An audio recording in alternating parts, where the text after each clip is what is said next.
I've gone through all my banking statements line by line for the last year to tally every cost and every expense related to my Tesla Model 3. In this video, I'm going to be sharing with you the true cost of ownership of a Tesla Model 3. Stick around. At the end of the video, I'll be revealing to you the total cost of ownership for the last year. I'm going to start with the smallest and work my way to the largest expenses, and there's definitely a few surprises along the way. Just to be 100% clear, I didn't leave anything out. Any cost incurred due to ownership has been included in this calculation. If you're new to my channel, I'm Tyler. If you like this video, don't forget to give it the thumbs up. Alright, let's get started.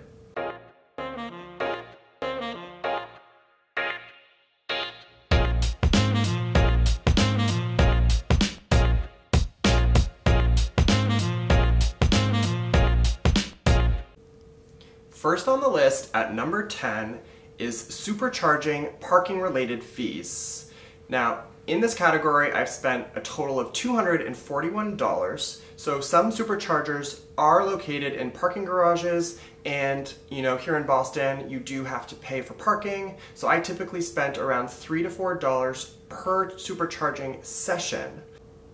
Coming in at number 9 is car washes. Now, because I live in a condo and I'm limited to street parking, it really isn't an option for me to wash my car myself. So I do go to the local Scrub-A-Dub here in Boston. Car washes have totaled up to $320 this past year. Now, this next one I'm not the most proud of. I did get a few parking tickets this year. So coming in at number 8 are $383 worth of parking tickets. But this is a touchy subject, so let's move on. Coming in at number 7 is Easy Pass. Now here in Massachusetts, we use Easy Pass to pay for tolled roads, bridges, and tunnels. This past year, I spent $483 on Easy Pass. At number 6 is the $463.13 I spent on Tesla accessories. Now that includes everything from the Tesla hoodie that I bought to the all-weather mats. Here in Boston, we have an excise tax. However, as a new car owner and as somebody who's originally from Toronto,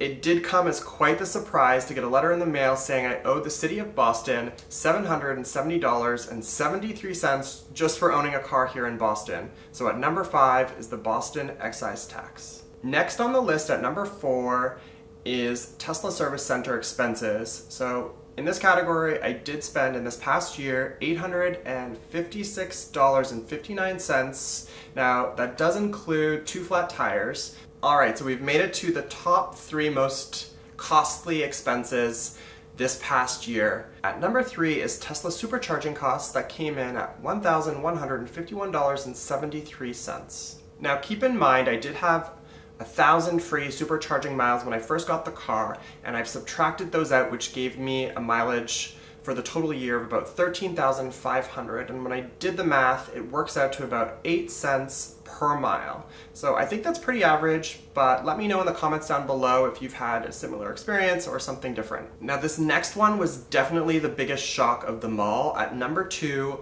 was parking in the city of Boston. Now the city of Boston isn't the cheapest place to live. It's quite an expensive city, and the parking costs did add up this past year, so they totaled to $1,272.10 this past year. And coming in at number 1 at $2,199 was insurance for the car through Liberty Mutual. So not much of a surprise here. We do need to insure our vehicles here in Massachusetts, but this was the most costly of them all. So that brings the total cost in this past year of ownership to, drumroll please, to a grand total of $8,092.29. So that does translate to approximately $675 per month. Thank you so much for checking out this video. Don't forget to like and subscribe.